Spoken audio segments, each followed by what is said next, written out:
Hi all, అందరు ఎలా ఉన్నారు? బాగున్నారా? Welcome back to my channel. It's me Divya. ఈ వీడియో స్పెషల్ ఏంటంటే ఒక ట్రావెల్ స్టోరీ అనమాట. హైదరాబాద్ టు వైజాగ్.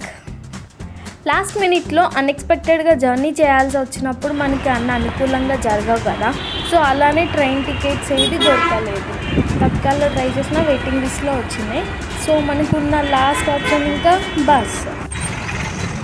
ఆ బస్ ఏమో 5 PM ఇచ్చాడు బోర్డింగ్ పాయింట్ నేనున్న ఏరియాకి. బట్ ఆ రోజు వర్క్ వల్ల కొంత లేట్ అయింది. సో నేను 5 కల్లా బోర్డ్ అవ్వలేకపోయాను. సో ఇంకా ట్రావెల్ ఏజెన్సీకి కాల్ చేస్తే వాళ్ళు ఎల్బీ నగర్ కల్లా లాస్ట్ స్టాప్ ఉంటుంది, 7:30 కల్లా మ్యాక్సిమం అక్కడ ఉండాలని చెప్పారు. ఇంకేం చేస్తాను, ఏం చేయలేక ఫాస్ట్గా మెట్రో ఎక్కేసి ఎల్బీ నగర్ వెళ్ళి వెయిట్ చేశారు వాళ్ళు చెప్పిన స్టాప్లో. నేనే లేట్గా వచ్చానంటే బస్ అడి కూడా లాస్ట్కి 6 గంట పైన లేట్గా వచ్చాడు నా స్టాప్కి అయితే ఎల్బీ నగర్లో. లాస్ట్కి నా మినీ వ్యాన్ అయితే వచ్చింది. ఇంక ఇది ఎక్కిన తర్వాత 30 minutes పట్టింది నన్ను మెయిన్ బస్ పాయింట్ దగ్గరికి తీసుకొని వెళ్ళడానికి. ఇలా మినీ వ్యాన్ దిగుతున్నప్పుడు ఒక ఆంటీ అయితే బకెట్ నుంచి రైస్ పడిపోయినాయి. బట్ థ్యాంక్ గాడ్ ఏంటంటే కొంచెం క్వాంటిటీయే పడిపోయింది.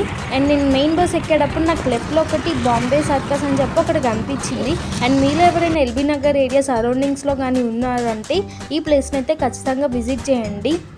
ఇంకా బస్ ఎక్కిన తర్వాత సీట్ నెంబర్స్ 7 ఉన్నాయా అని వెతుక్కొని ఇంకా సెట్ అయిపోయినాను. ఇంకా మన సీట్లో సెటిల్ అయిపోయిన తర్వాత అమ్మయ్య ఫైనల్లీ ఇంకా సెట్ అయినామని చెప్పి నేను అనుకుని అట్లా రిలాక్స్ అవుతున్నప్పుడు నాకు ఈ క్యూట్ పాప కనిపించింది. ఎంత క్యూట్ ఉందో అసలు. ఇలా సీట్ దిగేసి ఇంకా ఆడుకుంటూ ఉంది తనైతే. దాగుడు ముత్తల ఆటలాగా భలే అనిపించింది. మీకు ఎలా అనిపించింది పాప? నాలాగా మీలో ఎంతమంది ట్రైన్ ఆర్ ఎల్స్ బస్ని మిస్ అయి ఉంటారు? ఈ జర్నీ బట్టి నాకేం అర్థమైందంటే మనమే ఒక 1/2 hour ఆర్ ఎల్స్ 1 hour ముందు స్టేషన్స్లో ఉండాలి. అది ఏదర్ బస్ అయినా అవ్వాలి లేదంటే ట్రైన్ అయి ఉండాలి. మన కోసం అవైతే ఆగవు. మనం లేట్కి వెళ్తే మనకే ఇబ్బంది, మనమే మిస్ అవుతాం. ఇన్ కేస్ ఆ వెహికలే లేట్ వచ్చిందనుకోండి మనకేమో ఆ టైంలో ఏం చేయాలో తెలియదు. మంచిగా సాంగ్స్ పెట్టుకొని పాప్కార్న్ తింటూ బయట వ్యూ చూస్తూ ఇట్లా సాగిపోతుంది ప్రయాణం. 45 minutes తర్వాత ఒక సాయి కృష్ణ ఫ్యామిలీ రెస్టారెంట్ అని చెప్పి ఒకటి వచ్చింది. అక్కడ ఆపారు. సో ఇక్కడ వాష్రూమ్స్కి వెళ్ళే వాళ్ళు వెళ్ళారు, ఇంకా ఫుడ్ తినని వాళ్ళు ఇక్కడ వెళ్ళి తింటున్నారు. అండ్ నేనైతే మాజా అవుట్లెట్ చూసి తెచ్చుకుందామని వెళ్ళాను. బస్ దిగి వెళ్తే అక్కడ MRP 42 rupees ఉండే, అతనేమో 55 తీసుకున్నాడు. నేను ఊరుకోకుండా అడిగిన ఇంకా ఏంటి 13 rupees ఒక బాటిల్ మీద అంటే అవునండి కావాలంటే తీసుకోండి లేతే లేదని చెప్పి ఒక్కటే మాట చెప్పాడు. అసలు బిజినెస్ అండి అది, ఏం చేద్దాం చెప్పండి. ఇలా నాలాగా మీలో ఎంతమంది ఫేస్ చేశారు చెప్పండి. ఇంకా మంచిగా ఒక స్లీప్ వేసుకున్న తర్వాత లెగ్స్ చూసేటప్పటికి వ్యూ ఉంటుంది, కొండలు చెట్లు మొత్తం అసలు ఎంత గ్రీన్ అంటే గ్రీన్. మీలో ఎంతమందికి గ్రీన్ కలర్ అంటే లైక్ చేస్తారు చెప్పండి. అలా వ్యూని ఎంజాయ్ చేస్తుండగానే ఒక 30 minutesలో నా డెస్టినేషన్కి కూడా నేను రీచ్ అయిపోయాను. ఇంకా మార్నింగ్ 6:30కి దిగాల్సిన దాన్ని 7:30కే ఏమో దిగాను ఇంకా లాస్ట్కి. నాకైతే ఈ ఎంటైర్ నైట్ జర్నీ అనేది చాలా బాగా నచ్చింది. ఫస్ట్ టైం విజిట్ చేశాను. మీరు ఎంతమంది వైజాగ్ స్టీల్ ఫ్యాక్టరీని చూసారు చెప్పండి కామెంట్స్లో. కొంచెం సేపు రెస్ట్ తీసుకొని టెంపుల్కి వెళ్ళేసి వచ్చేసాను మార్నింగ్ అయితే. మళ్ళీ నెక్స్ట్ ఈవినింగ్ సీతారాముల కళ్యాణం ఇంకా ఇలా కొన్ని కల్చరల్ యాక్టివిటీస్ ఉన్నాయంటే చూద్దామని చెప్పి వెళ్ళాను. మన ఇంట్లో అయినా సరే ఫస్ట్ మనం ఏదైనా ఇంపార్టెంట్ యాక్టివిటీస్ చేస్తున్నప్పుడు ఫస్ట్ విఘ్నేశ్వరుడికి పూజ చేసుకొని స్టార్ట్ చేస్తాం కదా. అలానే ఇక్కడ యాక్టివిటీస్ అన్నీ వినాయకుడితోనే స్టార్ట్ అయినాయి. ఫస్ట్ పర్ఫార్మెన్స్ అనేది గణేష్ సాంగ్తోనే స్టార్ట్ అయింది. 2 to 3 పర్ఫార్మెన్స్ అయితే ఇలా భరతనాట్యం మీద ఇట్లా చేశారు.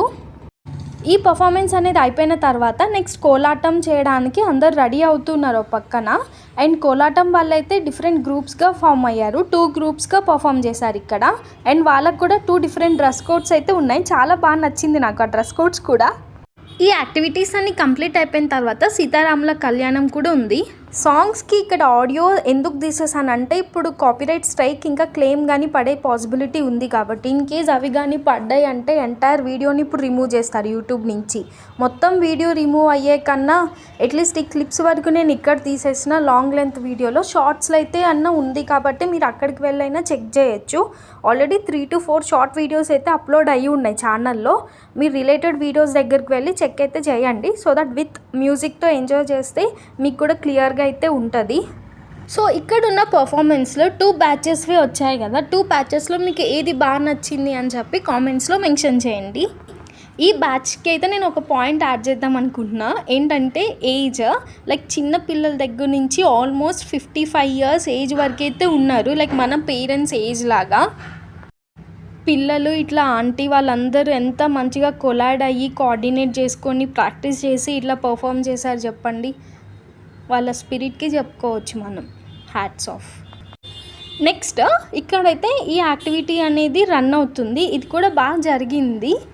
ఇక్కడ జరిగిన ప్రతి యాక్టివిటీలో ఆ ఊర్లో ఉన్న జనాలు చిన్న వాళ్ళ దగ్గర నుంచి పెద్దవాళ్ళ వరకు తలా ఒక చెయ్యేసి అయితే అన్నీ కంప్లీట్ చేశారు. చాలా బాగా అనిపించింది.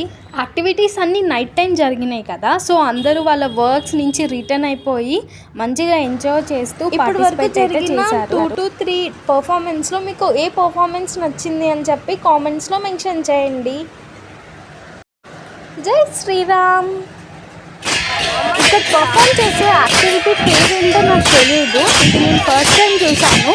మీలో ఎవరికైనా తెలిస్తే ఈ మొత్తం ఆర్ట్ని ఏమని పిలుస్తారు అని చెప్పి కామెంట్స్లో అయితే మెన్షన్ చేయండి.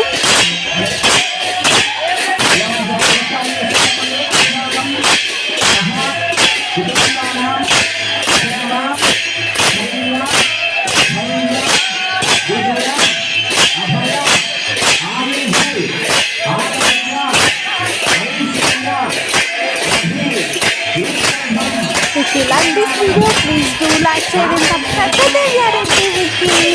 And ఛానల్లో ఉన్న రిమైనింగ్ వీడియోస్ కూడా వాచ్ చేయండి. Hope you guys like this. Thank you. ఇంకా ట్రిప్ కంప్లీట్ చేసుకొని మళ్ళీ back to Hyderabad normal day.